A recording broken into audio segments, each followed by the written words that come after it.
This is the Detroit Sports Podcast Network. I was trying to get it how I live. I want them dead presidents. I want to pull up, head spin, get it, get flat. I got 6 jobs, I don't get tired. I don't get tired.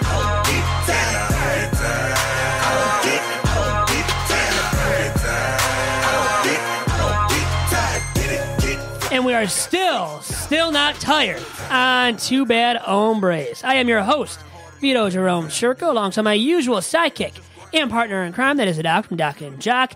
And right across from me at the table this week in the studio is my brother, mi hermano, Dominic Shurko. Dominic, how's it going? Good. Fantasy draft tonight. We're in the same league. What do you think about our chances at this year's playoff? Oh, it should be exciting. I just hope I make the playoffs after missing out on it last year. You did too, right? Mm-hmm. Now, I've been to the finals once, like in 2014 now, or 2013, so it's been a while, too darn long, and I hope to break the streak of, well, being on the outside looking in when it comes to the finals. This year, as a part of our fantasy football draft and league that includes my buddy Nick Schmiegel, another name drop for him, Doc. I wasn't invited to be part of this You league. weren't invited. Another thing that we are doing that you're not invited to because, well, Nick Schmiegel runs the league, though. So Are you drafting live?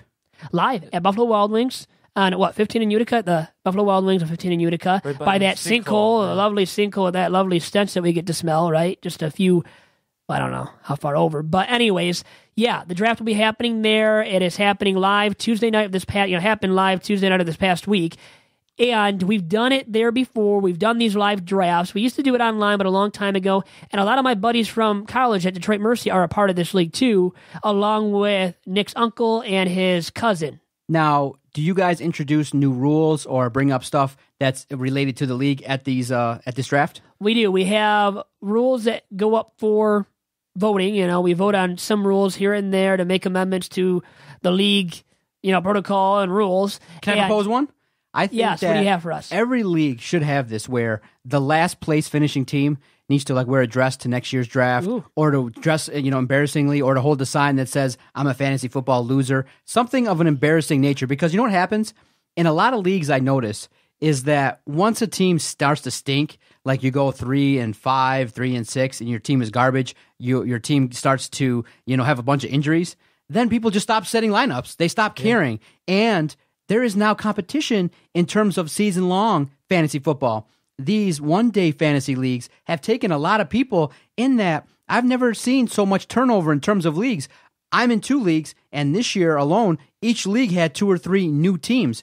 And each year, it seems like teams are dropping off. It seems like people aren't interested in season-long fantasy football because there's a lot of luck. So to spice it up a little bit, I think that the last-place team that finishes in your league, you should propose, has to do something embarrassing, like dress up like a chicken, or do something funny. Or the chick, dressing up like a chick. Dress up like a girl. Yeah. Dress up or do something embarrassing via social media. Wear a pink backpack. Wear a pink backpack and have it videotaped and then plastered all over social media so that there's just a little bit of incentive to try. Don't you think? See, I already dress up in my spare time, so that wouldn't be embarrassing to me.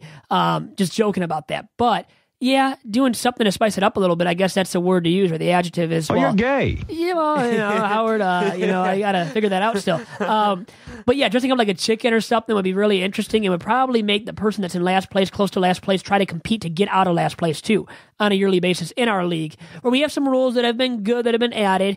And yeah, we do it through ESPN. I have the number 2 pick in this year's draft, so I can't screw it up, right? Can't screw the pooch, and I hope I don't. And my brother keeps telling me, we'll ask Joe Everett too, about who I should take, because I'm thinking, I was thinking a long time ago about Julio Jones of the Atlanta Falcons, but Dominic has been telling me, and I think everybody would tell me, and Joe Everett probably will as well, when he joins us on this week's edition of Two Bad Hombres, that I should take David Johnson, the running back from the Arizona Cardinals.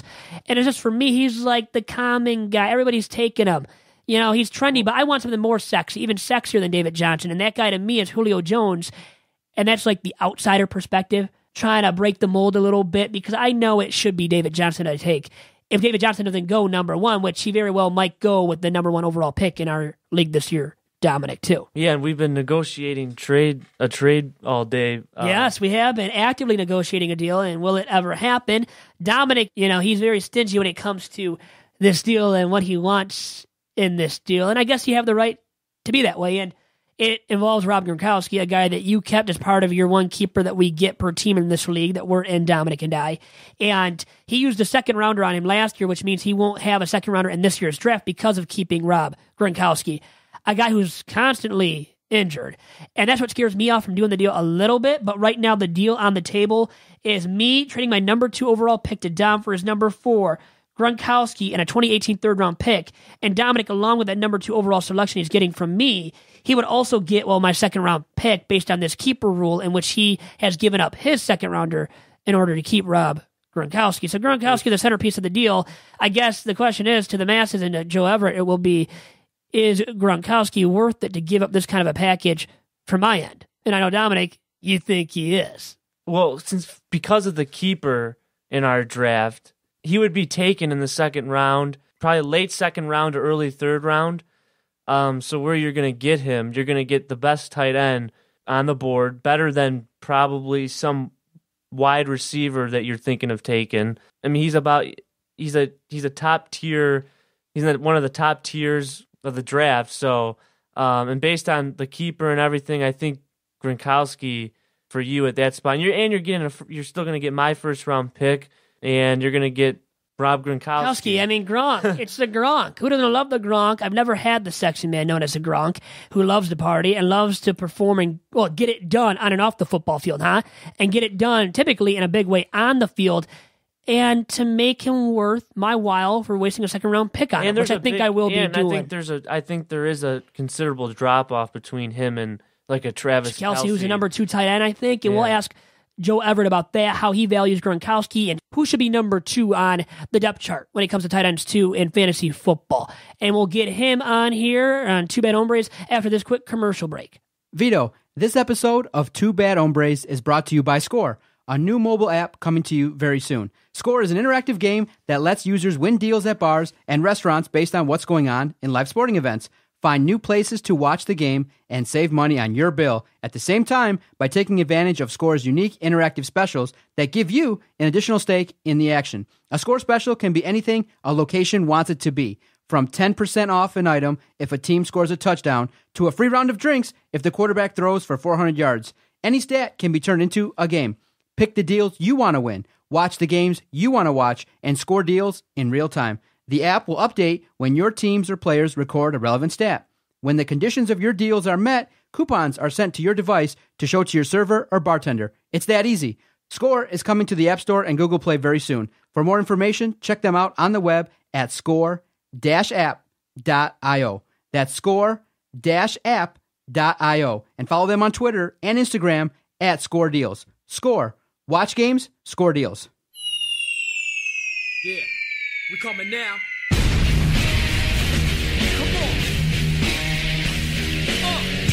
Yeah. That's right.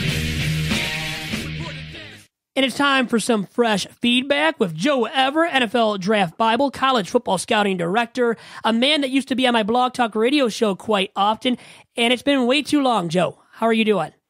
Doing great, Vito. Good to hear your voice again and good to be back on, man. Well, thank you for joining me on this week's edition of Two Bad Hombres, once again, courtesy of some fresh feedback on the podcast. And I know you're a fantasy football aficionado as well, and wanted to kind of tackle those topics first with you, Joe, if you don't mind. And to start off, David Johnson has been the guy highly regarded as the number 1 player, I know, in standard leagues, I believe as well in PPR leagues. But where do you have him ranked right now on your draft board? Is he the clear-cut number 1 that we should take? And in a 10-team standard fantasy football league? Well, I mean, you always have to think about starting requirements, specifically how many running backs you start, how many wide receivers you start. You know, some of these leagues, standard is 3. Other leagues, it may be 4. So that can kind of weigh it out. But, yeah, I'm a running backs man myself, and I think you hit the nail on the head with the guy you're thinking of in Davy Johnson. He did get injured at the very tail end of last season, but it wasn't a significant injury. And just in his company and the caliber of backs up there, he has the fewest question marks in my mind. Le'Veon Bell, you never want to go with those lengthy holdouts. I always worry about an injury just popping up or cropping up out of nowhere at the very beginning of the season, because they haven't been getting hit all off season. They haven't been through the whole training camp. And sure, Le'Veon is a veteran, but he's also got a little bit of an injury history to him. And yes, he is. We're things in circumstances a little bit different. I might have Le'Veon Bell number one, but right now, I strongly believe David Johnson, not only the focal point of that offense, he could catch 1,000 yards receiving as well as rush for 1,000 yards on the ground. And if you're in a PPR league, a guy like that is irreplaceable. So I'd want to start my draft off. And in fact, my big money league, Vito, that's what I put all my chips, all my eggs in that basket with the number one overall pick in a 15-team league. So, yeah, I'm not just putting the talk out there. I'm backing it up with some walk. I like that. Joe, from your experience and what you're seeing now, where should players draft Ezekiel Elliott? Facing a 6-game suspension, I think a lot of people that I've seen so far have drafted Ezekiel in the 2nd to 3rd round. Some people have used him as a keeper. Realistically, knowing that a guy's facing a 6-game suspension, where should you realistically take him? I still have him relatively high because even take out your 6 games, if I can get 10 games of one of the best running backs in fantasy football, I'll still take him and maybe back it up with McFadden in some later rounds. But, yeah, I've got him ranked outside of Davy Johnson and Le'Veon Bell. He's neck and neck for me with guys like Melvin Gordon, LaShawn McCoy. I think Gordon and McCoy right now I have as those the 3rd and 4th maybe, and then just 4A, 4B, Ezekiel Elliott. It's just tough because once you get past those, you're looking at some share carry guys, and then you're rolling a little bit more of a dice. Whereas, at least if you do have Ezekiel Elliott, like I said, you could back it up with Murray and feel fairly confident that you'll at least be having a running back behind one of the best offensive lines out there right now. So Joe Everett joining me on this week's edition of Two Bad Hombres. There are other capable backs to take after David Johnson. I understand that fully. But who would you take now if David Johnson is off the board? Let's say he goes number one, which is presumed to be the case. And I think in both standard and PPR leagues, I know it is dependent upon which kind of league you are running or in. But after him in the draft, who would you take number 2? And I guess I'll ask for everybody out there that maybe is part of a PPR league, and maybe for the other people out there that are part of the standard leagues. Number 2 best player after David Johnson for a standard league, then Joe, and then for a PPR league. Who would that guy be? Well, it's even standard in PPR, I'd still go with Le'Veon Bell. I mean, that's where I said, like, there is a little bit of a risk. You're worried about the holdout, but still, this is a guy, he's going to make it up in the passing game. He's going to score those touchdowns. It's too much to pass up. There's too great a payoff there at number 2. So, yeah, he'd be my number 2. And like I mentioned, I think 3, 4, I'm looking at Melvin Gordon. LaShawn McCoy, he's about all Buffalo's got left. So, they're going to run him into the ground. But, yeah, I think Le'Veon Bell, he's still that class left. You can still slice off top at the position. And if you're talking about the broader picture, I take those 2 backs off the top, and then I might go to another position. Yeah, wide receiver I'm thinking, and I like Julio Jones a lot. Do you like him after those backs and as a top wide receiver? Tough not to take Julio as the top, but I'm Antonio Brown and his track record, his relationship with Ben Roethlisberger, you could make an argument for him. I normally would say Odell Beckham, but I tell you guys, that hit he took in the preseason, right on the leg, they're calling it an ankle, but I don't care. That looked like a shot to the knee, and he was obviously in a lot of pain. They're going to, work him along. They're not going to risk anything early in the year when they know they have postseason aspirations. So I worry a little bit about Odell right now. And Mike Evans is the other guy. I mean, those are the top 4. I think I'm really I don't know if you would call that your elite tier of the wide receivers, but yeah, I'd still give it to you. Vito, Julio's probably the leader of that pack. Speaking of wideouts, Julian Edelman, we know all about him on the season-ending IR now with the torn ACL in his right knee. And I know that affects the fantasy football landscape significantly when it comes to wide receivers and what the Patriots now will do in the passing game. And it makes Rob Gronkowski, that is, the number one tight end, even more enticing of a guy to pick early on in your draft.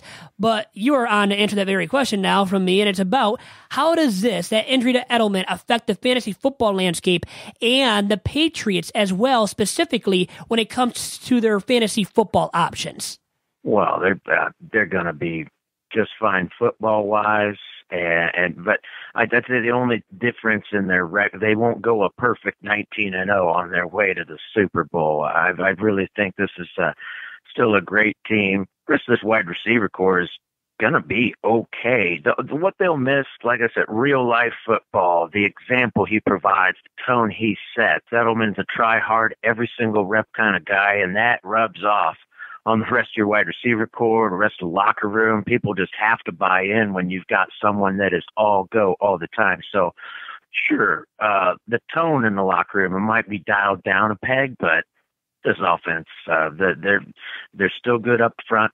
And adding Brandon Cooks, I just think this is the type of speed he hasn't played with since Randy Moss. Now, I'm not saying Cooks is a Moss type, obviously not near as lengthy and rangy, but he brings that speed. And also the recent trade they made for Philip Dorsett. Dorsett's not a great player by any means, but he does run in the sub 4.3s, and they've got two guys now that can take the top right off that defense, leaving Gronkowski and these great pass-catching running backs to just roam the middle of the field. And let's not forget about Chris Hogan. I think he'll pick up a lot of that slack. Danny Amendola, he's still, I think, going to return punts for them and play a lot of slot. They've just got guys out of the woodwork, and they still have the GOAT. So scoring points, it's not going to be a problem for this offense. And really, looking at it fantasy-wise, I mean, Tom Brady still is the elite of the elite for a reason. Like he is that top three. It's outside of Drew Brees, outside Aaron Rodgers. No one else sees the field like that. No one else has the knowledge of the game like he has. So fantasy-wise, you're very comfortable with Tom Brady still. I mean, the only difference is on road games, I believe he now loses his roommate if Edelman don't travel, because I'm pretty sure they're tight like that. But even besides this, he'll have plenty of options. He runs the show, and yeah, they call him the GOAT for a reason. He's an ageless wonder at age 40, still being highly relevant, one of the top-tier quarterbacks in the league, one of the top fantasy football options at QB as well. And where do you have him ranked right now among your QBs fantasy-wise? I still have Aaron Rodgers number one. Got to go with the Wizard. He's tough. All those comebacks, all the Hail Marys, everything you've seen, there's no BS. He's the real deal. And then Drew Brees, I don't know what the contract situation is. They may just re-sign him, but going for 5,000 yards every year, that's tough to turn around. But right behind him is Tom Brady. It could have been interchanged. Like I said, the Edelman injury, it dials Tom Brady from an 11 down to a 10 on a scale of 10. So he's still, the word they put out there, elite, like what is it, Webster's Dictionary, it's got a select part of a group that is superior to the rest in terms of ability and quality. That's what Brady represents, man. So yeah, it's tough to pass on him, but if you got to pass on him, I would just say Rodgers and Brees. But outside of that, yeah, Brady is next on that list. And it's a rare situation in the league anymore with so much coach control that you actually have the offensive coordinator on the field. And that is definitely what's going on with Brady, just the way it used to be with Peyton and those other fellows I mentioned too. They are the de facto offensive coordinators. Brees, Rodgers, Brady, that's that tier one for sure in fantasy. And Brady's a part of it. But, if you wanted to jumble those names up for your league too, I wouldn't care. I wouldn't fault anybody for taking any of those three number one. Like I said, that's probably another situation where it's 1A, 1B, 1C. That elite label is thrown out way too often, in my opinion, but Tom Brady truly deserves to be labeled as elite, and he is the GOAT, as you already noted, Joe. And I think maybe the GOAT one day at tight end, and a guy that deserves that elite label at tight end is his teammate in Rob Gronkowski. Now, where should he be taken in drafts, in your opinion? Oh, he's still the number one. There's no doubt about it. It depends, once again, league structure, overall, where you're taking him. I wouldn't fault anybody after the first 2 rounds. That top of the 3rd round, you want to really slice off the top, and you want to beat runs. That's, I always say, the key to fantasy. You don't want to be taking that 10th tight end. You maybe want to be the 2nd, 3rd, or 1st, and then everyone's, oh no, I need a tight end. And then the run begins while you're already focusing on different positions. So, yeah, if there's a run and a player to get ahead on Gronkowski, not only will he score so much more than the rest. Now, once again, knocking on wood, injury has been an issue for him as of late, but still, I think some of these injuries, specific that knee one, I mean, that could happen to any player. You do worry about his back.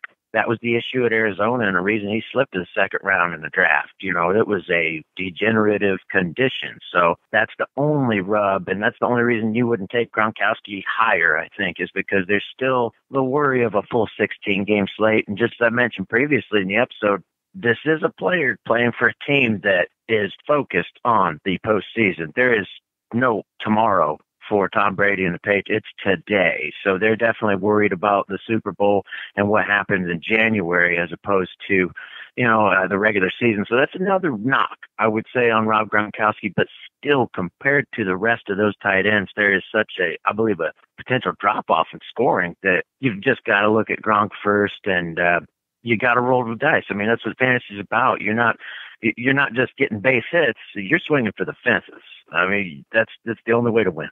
And you can hit a home run simply with Rob Gronkowski at tight end. The fall-off is significant, even to the number 2 guy, which is Travis Kelce or somebody else. Might be Kelce, but anyways, wanted to move on, Joe, with you. Joe Everett of NFL Draft Bible on the line with me on this week's edition of Two Bad Hombres, courtesy of some fresh feedback, and Joe always delivers some great fresh feedback. And now some NFL, some pure NFL talk, on the field talk regarding my Detroit Lions. How do you see them shaping up this season, and are they a playoff team, in your opinion, Joe? Well, no beating around the bush here. It's going to be damn tough to beat Green Bay with no pass rush. That's the issue, and it's been the Lions' issue. I would hope maybe you really try and address, other teams taking Charles Harris in the draft, but the big loss is Kerry Hyder, because he was really nifty on the pass rush. Not like an every down player or any stud, but he beat the edge so well. And they've got Ziggy Ansah, who's still a little bit nicked up. So without those two in the lineup or at 100%, they're going to have a tough time getting to the quarterback, and playing in a division against a guy like Rodgers. That's just, he'll pick you clean till you're done. So I think there's also going to be a little growing pains there. Jared Davis, who they're basically throwing that middle linebacker spot, he's going to start from day one. There may be, like I said, growing pains in coverage. Just learning curve might hit him a little steep against the pass. So just watching that Patriots game in the preseason, Tommy Brady abused him. That's the standing memory I have. I do like where they're at in the secondary, but offensively, there's another problem that Taylor Decker is out of line. He's on the PUP to start the season, so that's the first 6 games right off the top. You can't play until week 7 technically by placing him there. So Greg Robinson is the guy they've named at left tackle. Now, I like adding TJ Lang from Green Bay. They got Ricky Wagner from Baltimore. Those were solid additions. They're trying to shore this line up, but you're basically looking at 3 new starters to start this year. So that there's another potential growing pains as we begin the season. And that, I hate to say it, that's the tough stretch of the year. I mean, they start off, I've got them forecast for like 8-8, maybe a 9-7, but they're going to have to play the Cardinals to start the year. They've got Green Bay twice. I mean, the Giants are early. The Falcons are early.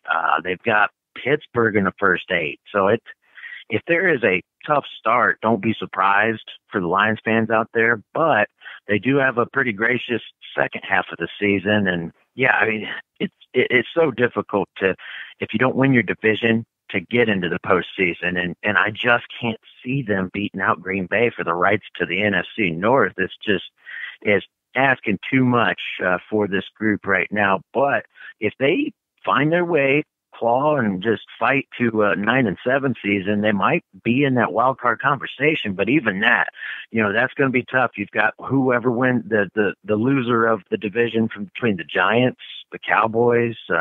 You've got Tampa Bay up and coming. New Orleans and Drew Brees ain't going nowhere. The Atlanta Falcons are still a quality NFL franchise, and let's not dismiss those Seattle Seahawks who, with that Sheldon Richardson trade, good Lord, that defensive line is stacked and loaded.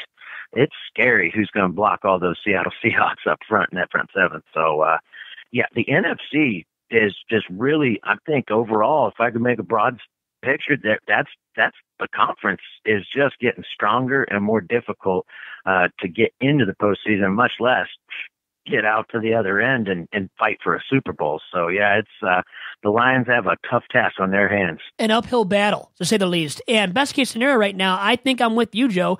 9-7, a wild card appearance or playoff appearance via a wild card spot, and I see a first round exit. I mean, for the Lions, I don't see them doing anything in the postseason if they even get there.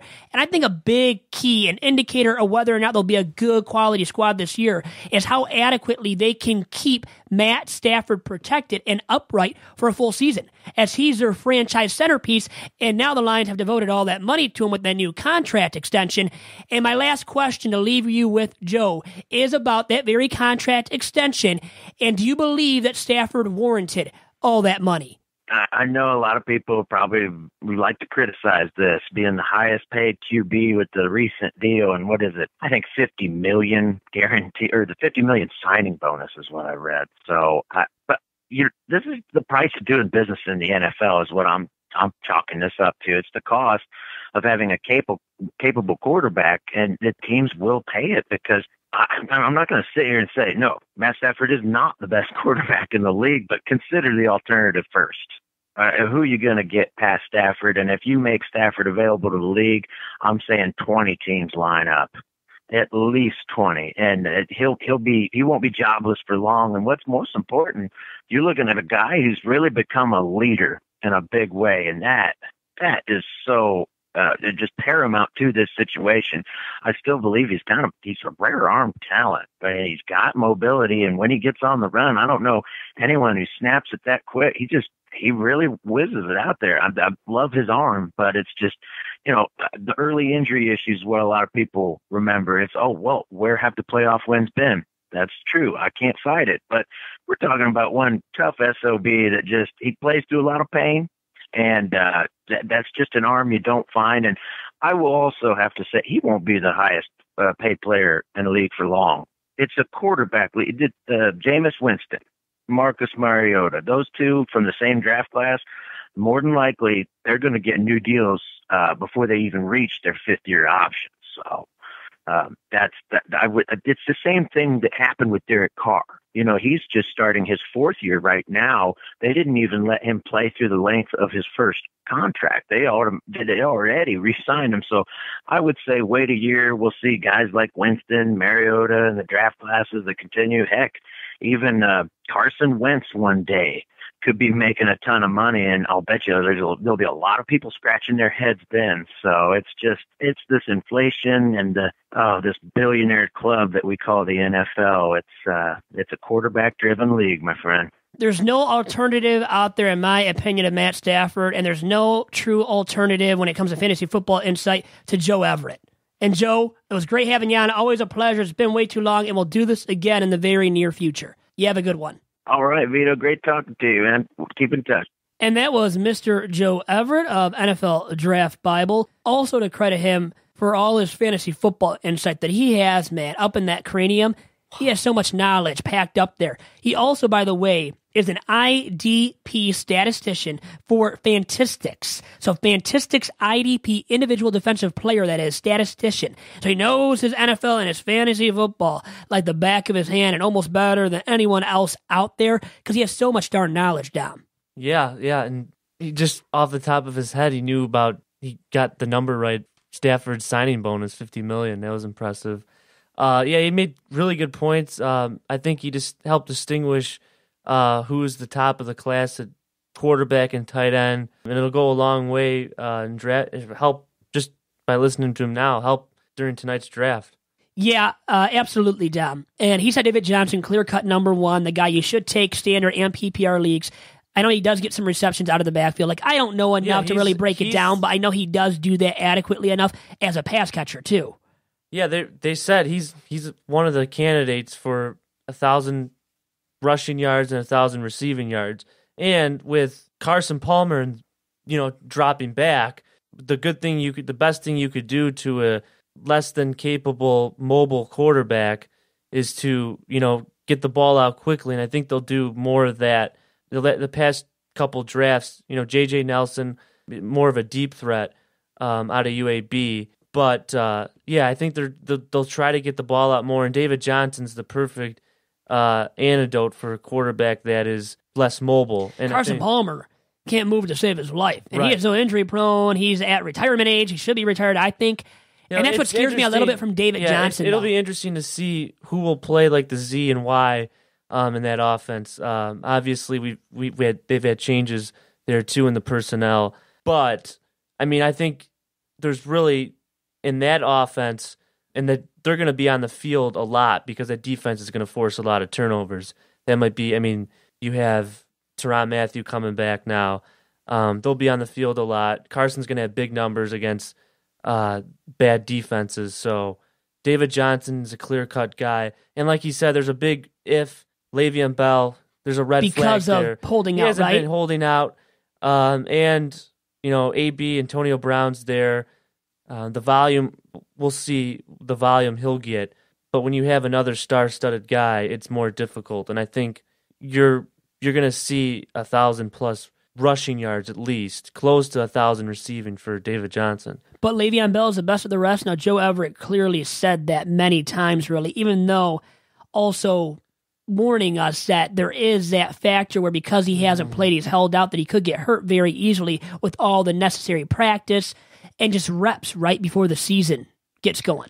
Yeah, and another thing, Big Ben's like that too, where he gets the ball, he's done better getting the ball out quickly. When you have guys stretching the field like Martavis Bryant now, we'll see, if he stays on the field, doesn't have any more off-the-field issues.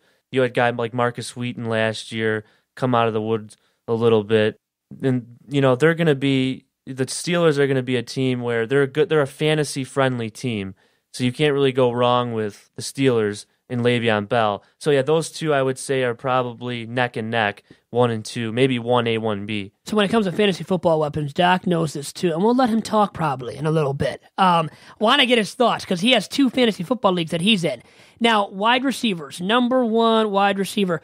Who is it out of these 3 guys? Now, I consider Julio Jones to be it, but I like him. People like OBJ, Odell Beckham Jr., who took that ugly hit in the preseason. People a little bit scared off, as Joe Everett said, from that. But also Antonio Brown of the aforementioned Pittsburgh Steelers that Dominic was referencing so heavily there with all their strong fantasy football weapons and NFL weapons to use for Ben Roethlisberger in that great passing attack that they have in Pittsburgh. Out of all those 3 guys, Doc, who do you consider number 1? Vito, simple. Julio Jones. I think that Matt Ryan's the best quarterback. I think that he'll put up some great numbers. And so for me, I look at fantasy football. It's more fun for me. I don't really get into it as much as I used to because of what I said earlier. Injuries, the luck factor. So what I do is I listen to a couple podcasts. Jason does one, the Fantasy Nerds podcast that comes out every Friday, DetroitSportsPodcast.com. A couple others that I look into, set the lineup, and then kind of in the past, I would care a lot about who did what, but then it kind of ruined the in-game experience because when you have multiple teams, sometimes you have one player on one team versus another player who's on your other team, and sometimes it gets conflicting. So for me, I set my lineups around Wednesday, and then I try to forget it. And whatever happens, sometimes when I face Adam in our league, then I start to rub it in a little bit. Other than that, I've kind of decreased my interest in fantasy football for me because I'm doing a lot of other things. And sometimes some things have to take a back burner. And fantasy football, because I've been a consistent second-place finisher quite a bit, I can never really get over the hump, but I've been second place the last couple of years in a couple of different leagues. So for me, I just know that there's a luck factor involved. I have a little bit of fun with it, but at the same time, my personal time invested in it has gone way down in the last couple of years. 2 things to follow that up from Doc. You have more important priorities The fantasy football? Like, you got something at home? You got a family at home or something that I don't know about then? Yeah, Vito, I like to watch the games. I like to tweet, obviously, from our Twitter page, at Detroit Podcast. You got to tweet to the masses, and fantasy football has a niche section. But in terms of what I think, I just think that, I kind of see the trend kind of declining a little bit in terms of people's interest. I really do think that people are going more towards the one-day fantasy because of the fact you get your money, you get your new team, and you don't have to worry about any injuries. You just get your money in. And you can cash out that same night? I mean, how does that work, Doc? Yeah, you make the way it goes is you have a certain amount of a budget, and each player, like a Tom Brady, would cost way more than auction style, as people who listen would know. And then, different players are ranked different amounts, and you have a certain amount of money to spend, and in one day, you try to build a team to compete, and then whoever has the most points after a tournament collects the funds. But it's really hard because Real Sports did a profile on it, and the guys that are numbers guys, they enter a lot more. So really, if you do one-day fantasy, it's almost like a sucker's bet because you almost have no chance of winning. So if you get a chance, if you're listening out there, go check out Real Sports. They did a really nice in-depth piece regarding the fact that just like anything regarding online gambling, those that know how to do it professionally, they just enter 1,000 times and they end up taking more of the prizes. So I don't do it per se, but a lot of people are interested, and because of the fact you can do it, me and you could just set up a one-on-one game online, or they can do a bunch of other things. But for me, I might check out one-day fantasy, like the free stuff, but right now I'm not as adept at fantasy football as I would like. By the way, you admitted to the masses already here and to me then that you are a part of a fantasy football league that's a Detroit Sports Podcast Network fantasy football league, and I'm not included in it. Is that the case? No, actually, you made it sound like that. No, I'm involved in a friend league with my buddy for free, and then I'm involved in the family league with Adam. I think I tried. Did we try to do one? Was that before me though, or when I think we tried started to launch one? Yeah, and it was free, but I think a lot of people are in so many leagues that it just kind of died out. It died out. Sad but true. Now, I hope the Lions don't die out this year, guys, and just suck, because they could. I mean, Joe Everett said it. They're kind of from that 7-9 win, range, right? Aren't they? I mean, 9 wins at best, wild card, probably playoff spot, first round exit is how I see it at least. So to play a little game of Big Vito's over under, a game that we play every single week almost on Tiger's Talk of Chirco and Company, wanted to do it regarding the Lions season, in our outlook for the Lions season. Over under 7 wins. Dominic, first with you. I think they're gonna go 6-10. I'm gonna go with the under. Yeah, he just hates the Lions. No. I think they have a tough schedule to start out the season. You have Arizona again. You got to go through your division. You got to go through Aaron Rodgers twice. You got to go through an improved Chicago team. An improved Chicago team? How improved? Do you like their quarterbacks? I like Mitchell Trubisky better than Jimmy Clausen. There we go. A former Carolina Panther great in Jimmy Clausen. By the way, Dominic, across from us in the studio this week, has a Carolina Panther shirt on, so we know where his fandom actually lies. Yes, I've always been a loyal Panthers fan since before the Super Bowl. A couple of years before the Super Bowl at a young age. So a legit fan, not a fair weather fan that just jumped on the bandwagon, right? After the Cam Newton Super Bowl or way back when they faced the Patriots. Yeah, the Chris Jenkins, the Mike Minters, the Julius Peppers, the Ricky Prohl bunch, yep. A long time ago now. And the Lions, just to reach a darn Super Bowl, I mean, what's the timetable for that, Doc? I mean, do you have hope in this team reaching a Super Bowl soon? I did before the season. I had them going with 10 or 11 wins, but then the injury to Taylor Decker happened. Yeah, so that sucks, huh? It does suck, and it kind of deflated my expectations. So you said the number, you said it at 7. Yeah. I would go over, but no more than 8. I think that they're going to probably finish around 8-8, 7-9 in that range because of the fact that injuries are going to take place throughout the year, and I'm not exactly confident in that running game. And I just think that when you look at it, I kind of agree with your colleague Carlos Monarez in that where have they really gotten significantly better? I'm fully aboard with what he's been writing lately, and for me, I just don't have a lot of confidence in the Lions. But if, Robinson does a good job in terms of the replacement, Dom shaking his head, many people don't think he's going to do a good job. If Stafford can progress and even get better, then there's a chance, as always, but, you always have to look back at the Lions' history. It's all going to be predicated upon tomorrow's opening game versus Arizona. Arizona is a favorite over the Lions. So if the Lions come out and beat a team that is favored over them, then you kick off the season with some success. But if you go out and lose that game, I think you're going to have a lot of people in that 4 to 6 win camp, and it's just really frustrating. Wait, the Lions are opening up at home at Ford Field, and they're the underdogs, actually? That is true? Yes, yeah. How sad is that? And the Lions are a little bit respectable. They're not, like, horrible. Come on. And I'm a Lions dogger. Like, I will not give them credit at times, but they don't deserve that kind of lack of respect, right, going into the opening game. Look at the rosters. How good is Arizona, though? Arizona's not that great. Look at that defense. So does better, but are they that? How much are they favored by? I mean, that's what I want to find out, I guess, No here. more than a touchdown, but Vito, they got the best player on the field, and Larry Fitzgerald. He's going to probably or come David out. Johnson. But David Larry Fitz Johnson? is really good. Yeah, I like Larry Fitz a lot, by the way. Yeah, so you got to look at it, Vito, and you have to really give Arizona credit too, because they have the edge in terms of coaching. They have the edge potentially in terms of quarterback. Yeah, I don't know about QB. I'm about to say that. I mean, the aging vet. But I think that he knows his offense better and is going to be somebody that what you got to do with Carson Palmer is you got to go out there, you got to crush him. You got to hit him hard, man. You got to hit him, and Because you can injure him. Now we have sad but true. Injuries on the defensive line too now. Exactly. There's question marks on the defensive line. So the Lions are a bunch that, when you look at it, Vito, you said it yourself, you have to be a little bit skeptical until they go out there and show you that they can win the game. And it's going to be close. I think it's going to be a close contest. I don't see Arizona coming in and destroying the Lions, but I don't think that you can even walk into a game anytime and call the Lions a favorite, even at home. You can't. So should we protest the Lions openly? Like people are now starting to do with Kid Rock. Which, Doc, you wanted to speak about that a little bit, about people that are starting to protest him. Yeah, I wanted to get your guys' take regarding the opening of Little Caesars Arena, because on Tuesday, when the ribbon-cutting ceremony took place, it was a love fest from all the media. Everybody was taking pictures. Everybody was kind of looking at, oh, look at this brand new stadium. It's really nice. The concourse is amazing. Look at all the fresh new banners, the big screen, the ice, the brand new seating. Everything's great. But there is a side of it that people are talking about on the other side, which is, Little Caesars Arena is going to cost taxpayers a boatload of money in the neighborhood of like $700 million. And Mike Ilitch and, Olympia Entertainment promised that 50% of the work was going to be contracted to Detroit, and it ended up only being like 25% or so, and the Ilitch organization had to pay a fine. And then they came out with some PR and said that, there wasn't really enough qualified workers to give that work to. So they're coming out and trying to spin it a certain way in that some of the promises that were made have not been held up.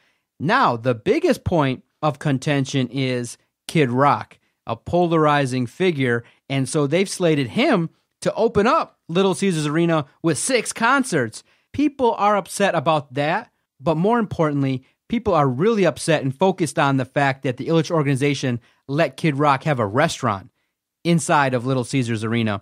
And so he's a guy that's kind of championed the Confederate flag back in the day. People are looking at him and going, ooh, that's a guy that in the past has kind of maybe pinched from the hip-hop community in terms of his music. So some of the community in terms of the hip-hop community doesn't really respect Kid Rock in terms of his music.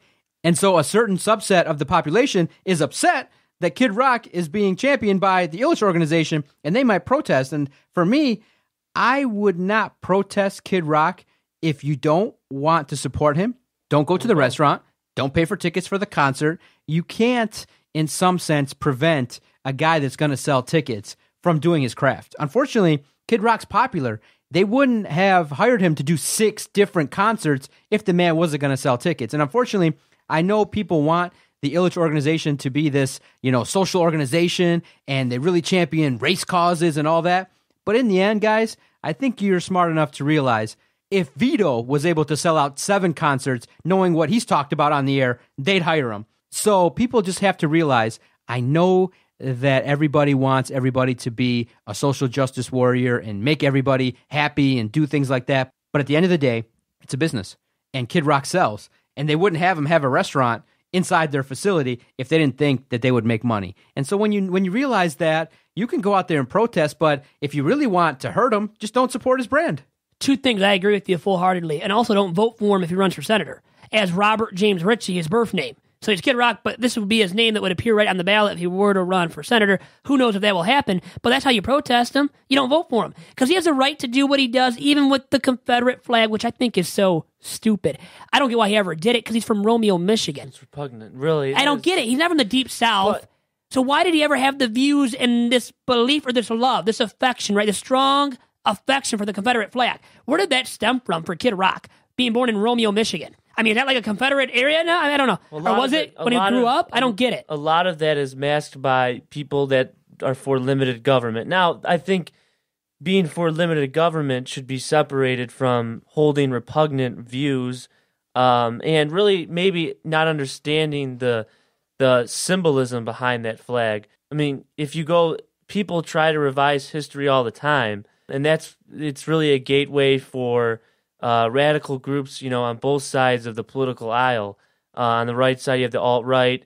Then you have, on the left, you have Antifa. Or the alt-left, which is such a thing now because of our president. Go on. Well, so, either what about this, what about that, if you want to get in a game about whataboutism. But, yes, I think there's a breaking point to where you hold that view about, limited government, and I think it's smart to distinguish between the people who are trying to, the revisionists in the debate, and the people that just stand for, well, you can have your free speech, you can say and do what you want, as long as you're really not violent. So what do you think, Dom? Are you for or against Little Caesars associating with Kid Rock? Do you think it's a good idea? I mean, the man is popular. The man has sold out concerts for damn near 10 years or more. When I went to the concert at Comerica Park, I got the funkiest contact high I've ever had because they cleared out a whole row in front of us. The concert was going on. All of a sudden, you seen this plume of smoke just rising above us, and we were like, whoa, this is strong. Me and my now wife went at the time, and all of a sudden, you see a couple of police on each side, and the entire row and maybe the row in front of them were cleared out because of suspicion of marijuana use because we sat in those $20 seats that they promoted. But at the same time, Kid Rock is a performer. They're trying to sell tickets. I understand that point. The part that I have a contention with is the notion, and Adam and I have talked about it now for the better part of the last 4 years in terms of the construction, the fact that billionaires use public dollars to fund the stadium is really complicated in that I know I would do it if Vito said, look, Doc, I'm going to, really, I'm going to give you so much money to fund the operation. I take it. So it's something that I would do, but I look at it and I say, if I had $6 billion, would I cut a check for $700 million to buy the stadium? Probably.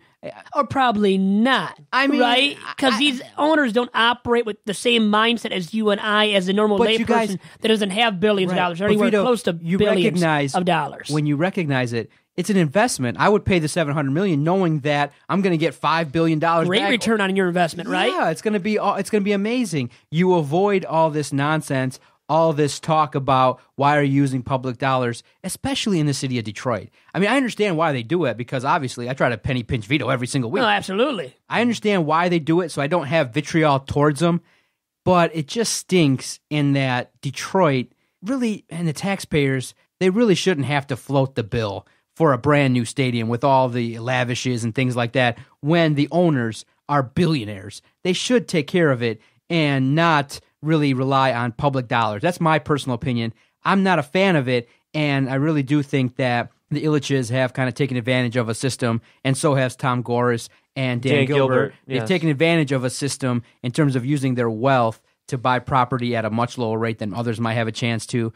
They have an opportunity to do some things, and so my opinion is that it shouldn't be done in the city of Detroit. I think that if people were to be educated and voted, but people love new things. They love the stadium. Look at the reaction on Tuesday. Everybody's loving, look at all the banners. Look at the, Chevrolet porch. Look at everything going on. Look at the concourse. It's so wide and massive. But who's talking about the fact that who's going to pay for this? The taxpayer is. You and I are. Public taxpayer money, which sucks, yeah. So it does put a little bit of a damper on it in my mind, because of the fact that all you're really doing, and you have to be aware if you're listening, you're being implicit in terms of making a billionaire richer. Richer, yeah. That's what we're doing. But don't we love that? I think we want to make that wealthy 1% even richer. But that goes into the discussion about why sports are so important in our culture, in that the Ilitch organization is able to put forth a stadium where the Pistons are going to play, where the Red Wings are going to play, where new memories are going to be created with all the concerts and the venues. I mean, hell, I'm super excited to go to wrestling pay-per-views, going to Raw events. I'm excited to see the new memories. But at the same time, it goes back to the notion of who needs to pay for this?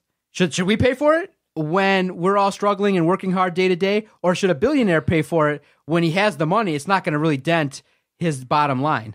Well, it's in the budget for him to do it himself, right? To pay for the building of the arena. Not all of it, though. Part of it. He Yeah. funded part of the money Yeah. that went to building Little Caesars Arena was given from the government. Taxpayer money. Yes. So now let me say this too. It goes back to Chris Ilitch with the Tigers, as we talk about a lot on Tigers Talk, and not to go down that same route totally, but it's like what he's doing now with shutting payroll, right? To get under that luxury tax threshold, which, okay, understandable, but you have a lot of money, bro. Like, you don't need to do that. How much is he really saving?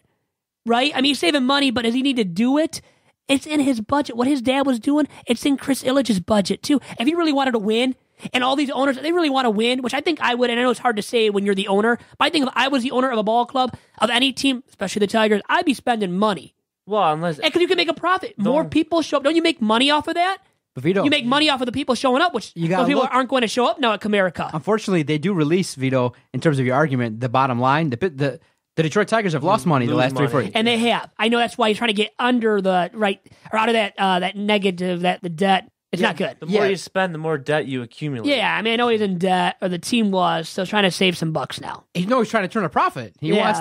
wants the operation to be profitable. Yeah. What I'm saying Get is, back in the green, right? what we're saying is, in terms of the Tigers, Vito, are a different story. They've been operating at a loss for a couple of years now, and they want to turn that around. Especially with the fact that the salary for all the players are way too high at $200 million in terms of what they're getting back in return, where they're not even making the postseason. So you got to turn that around, obviously. But this is a different argument in terms of building a stadium. So you're building, let's say, for example, the costs are going to be $700 million out the door to pay for the arena. You pay for it, but right away in year one, they're going to be open damn near 270 days a year. So you're going to get your money back. And guess what?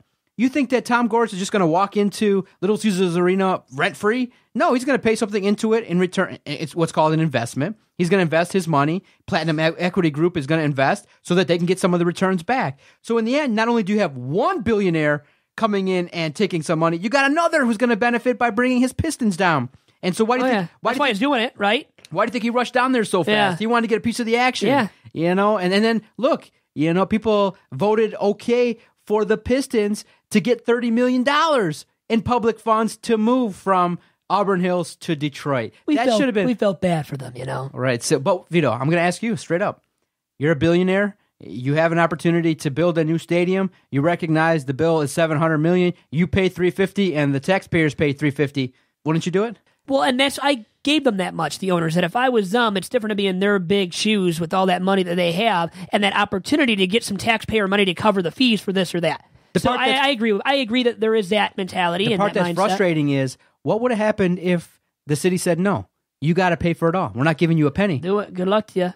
Exactly. Good luck to you, Dan. Would the Ilitch other Tom owners, Gores, everybody else. other owners Chris have Ilitch. threatened to leave. They leave cities. Oh, you're saying they would leave? You think they would have really left? Now, the Pistons could have. Red Wings will never leave. Red Wings can't. Pistons can't because they don't have that fan base. Right? If the Red Wings... Pistons are the only team that could, in my opinion. Maybe they would have moved to Grand Rapids. Maybe they would have played in No. Traverse City. You never know. They couldn't. It's It would the- have, it's the- and you know what I mean? Because the optics of it would be so shoddy that they would never recover. But Vito, that's a card that owners use to leverage getting the public funds. They say, look, that's what they do to leverage it. That's how they get their money. Yeah.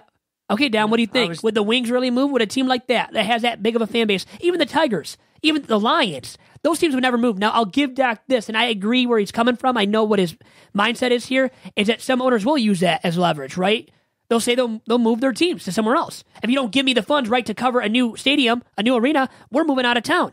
And I know you can hang that over the head of the city, right? So now you get to my big thesis, which is in 2017, I think sports is taking on a little bit more than it should in terms of entertainment, in terms of political leverage, in terms of what they're presenting to cities.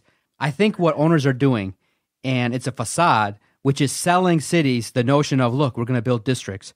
We're going to help Detroit's the comeback city, and we're going to help Michigan's the economy of different cities. We're going to help out. But every study that I've read or been exposed to has shown that building new stadiums doesn't do it. economically and doesn't really revitalize a city. Yeah, it's going to bring people downtown, but Vito, is that going to trickle down to the Detroit school system? Are you going to see the Detroit public school system shoot up into the top 5 in terms of... No, you're going to see a bunch of owners get rich around that area downtown, but is it going to trickle down to the families in the poor areas? No. So what's happening in 2017, and I'm probably definitely somebody who's implicit in it, in that sports is a big deal to a lot of people, but it's way, way, way more important than what it should be in terms of the landscape of society. And I think that if people woke up and stopped supporting teams financially, then you would see, they might make changes in terms of lowering prices. They might make changes in terms of, not charging so much for ticket prices. Damn near, do you guys look at ticket prices for the Pistons and Wings? You and I can't go. It's too expensive. It's something where you got to save up for a couple weeks to go to one single game. And if I have a family of 4, it's damn near impossible to take them down there. I can't go as a single person. So it's really unfortunate in terms of what role really sports has done to society. And so I look at it and I view it as it's a situation where owners have tapped into knowing that people really love sports and they really love cheering for their teams to a degree where they would even allow owners to take money out of their pocket via the taxpayer dollar just for a stadium they can't even go to. That's crazy, really. And if you look I love at it. That was a really strong take. I think a good take too, Doc. You know what? There is manipulation involved by the owners a little bit then, huh? Because it's a facade. That was a great word to use. And how they set up these arenas, they draw the people in with that appeal of the new arena, but it's not helping out the schools. No, it's not helping out the impoverished neighborhoods, right? It's the epitome of corporate welfare at work. And that's the part that owners have tapped into, is they realize that fans love to go down there. I mean, people are lining up left and right to check out this brand new arena. It definitely looks nice. I'm not going to lie. Oh, it'll be cool, but it's not going to help out the city. It's not those downtrodden, impoverished neighborhoods and those people that are struggling day to day. It's not going to help them out. It's not pumping money to them. It's pumping money into the checkbooks or the pockets, right, of these owners that are moving into this new arena, and that's about it. And that's the sad state of affairs. When it comes to sports as a whole, I think from city to city, too. So, Dom, you got $700 million. You're a multi-billionaire. Do you take the $350 million and build a brand new stadium, or do you pay the full price knowing that, I could buy something brand new for half the price? I would probably. I'm more. Listen, you would do it. I think we'd all do it. it. Yeah. See, that's the part that I think some people, when they forgive owners, they realize they would do it too, because they do it too with the word coupon. Obviously, they go to buy cars. They try to get the car at a lower price. They haggle a little bit. Everybody does it, Yes. so they can recognize that. Hey, if I'm an owner and I can buy a brand new multi-billion-dollar facility, it's nice. It's going to be there. It's going to generate so much money. If I can get it for $350 instead of paying the full price, they can get it, because in the end, on the small scale, we all do it, right? You all look, if there's a gas station that sells gas at $2.49 on the left and that sells it for $1.99 on the right, only an idiot's turning left, right? So we all do it. We all look for a bargain. Shoot, I got Vito here podcasting damn near for free, and it's great. Yeah, thanks, Doc. Making pennies over here. That's all good, though. We got Dom here providing his expert political commentary for free. It's great. You don't even got to pay the contributors, so it's amazing. Doc loves this business model. That is his business model, definitely. But it's the business model of America, not only corporate America, right? But middle class and lower class citizens too. Before we get out of here, what event are you looking forward to? Are you going to go down there for the Pistons, Wings, wrestling, concerts? Are you going to partake in the talk of the town and the Little Caesars Arena? Well, I don't believe in wrestling being a real sport. No offense to you and to those Raw fans, WWE, whatever you call that stuff that happens, and whatever you want to call it. Because, moving on to something that I would like to do, which is going to check out a Pistons game. I guess it would be a Wings game as well, because it's a new arena. And I think the appeal of that isn't high, but of the arena is high. And I would want to go check out a Pistons game, a Wings game. And because you have that restaurant and the store district, right? The district for everybody to go and tour and be entertained by, such as my mom. I've told my mom, who could care less about baseball, football, hockey, everything in between when it comes to sports, she'll actually get some enjoyment out of it too, because you have all those restaurants and stores nearby the arena, Dom. Yeah, I want to see the team's product out there. It's going to be secondary almost, isn't it? Yeah, especially that first year, maybe the first 2 years of the arena. Mm-hmm. Yeah, and now we see what the Pistons did in the offseason and the Red Wings. they're kind of in a stalemate. They've been on a stalemate for a while. Avery Bradley, baby. Yeah. Come on. Don't be Avery a little bit Bradley. excited. Yeah, I was going to say Avery Bradley. We got one of Beantown's Beantown's finest. Mm-hmm. But the Red Wings, I know, are in a stalemate. And I don't know if you want to reveal it, but you kind of got some news today on Twitter. Earlier this week, I should say, Doc. Definitely check out DetroitSportsPodcast.com. September 15th, I got invited to cover the Michigan Sports Hall of Fame. I saw the website. I saw the inductees, Jim Leland, Greg Campy, your favorite Mitch Albom. Oh, yeah, favorite. Jalen Rose, among others. And I said, I want to go cover it. I think I get some interviews, take the microphone down there and have some conversations, get some background about how these esteemed members of Michigan athletics feel about being inducted into the Hall of Fame. So I hope to get some audio, be part of the media there that goes to cover it. So check it out. I'll try my absolute best to bring great coverage, try to ask great questions, and try to get into the mix there. And hey, at the very least, maybe get another contributor to the podcast, and Jim Leland, because we'd love to get some insights regarding what he thinks about the rebuild and what it's like to see the proud franchise of the Tigers go in this direction. It'd be nice to see. And at the very least, I'm going to go be like, Jim, my man Vito loves you. He thinks you're great. You got to come on. You got to come on our podcast. And he'd be like, who are they? Who is this? Where's the studio? Is that even real? Are you a real journalist or media member? Exactly. He'd be asking a lot of questions probably, or thinking a lot of stuff. Or the goal might be, to just have another media member be like, this question was seriously asked by somebody here. Who the hell is that? And I'll raise my hand and be like, Doc from Detroit Sports Podcast, kicking our way in. Listen, that's what you got to do, and keep your fingers crossed. We got a lot of things in the works. I'm emailing people nonstop, trying to do bigger things for the network to get you paid a little bit more than you are now. So trying to do my best, right? By the way, U of M photographer Isaiah Hull of 24/7 Sports, he'll be on the line with us next week as part of Fresh Feedback. And he's got some insight about the U of M football program, about the latest and greatest regarding it and how it's doing. So we'll talk to him about Harbaugh, chop it up about his photos, what it takes to really take a great photo, and ask him about some of his favorite ones from over the years, too, that he's taken. So we'll get into that next week. And good luck to the Lions. We got to say that as well. Prediction, what do you got? Game 1, win or loss? I think they're going to win. Oh, Vito, come on. God, but you know what? I'm not a Lions slappy. Dominic even knows this. I'm not. Trust me, I will criticize him as much as possible if I feel that I have to. And right now, I like that Stafford contract. But guess what? I don't think their defense is good enough. I don't think their O-line is good enough either to get the Lions to the playoffs. Because the NFC is tough. There's so many good teams down, as you know, too. Mm-hmm. Yeah, the NFC... Your Panthers included, obviously. The shirt that you're dotting. The NFC South could be, the third season in a row where you have the Super Bowl contestant. Could be Bucks. From the Bucks are kind of a preseason favorite, right? Or Panthers again, or Falcons again. We'll see. It's going to be interesting because Kyle Shanahan's not there anymore. So how much does that hurt the Falcons offensively? We'll find out as the season progresses. I was going to say real quick about the Lions, too. Yeah. Galladay, too. It's going to be interesting to see him and the rest of the receivers and how he does. I've got a lot of rave reviews that people said he's going to be special. Should be good. And Dom, you're always special when you appear on Two Bad Hombres. And Doc is the most special man I've ever talked to on a podcast. That is. And we'll let you guys go with that. Adios. And we'll talk to you again next Saturday. If you've enjoyed this podcast, if you want to continue to support our network so that we can continue to provide great guests, great commentary, great insights each and every week, we're recording 6 to 8 new podcasts each and every week. Go check out DetroitSportsPodcast.com. Free and easy way to support our network. Thank you very much. Head spin, get it, get fly. I got 6 jobs. I don't care.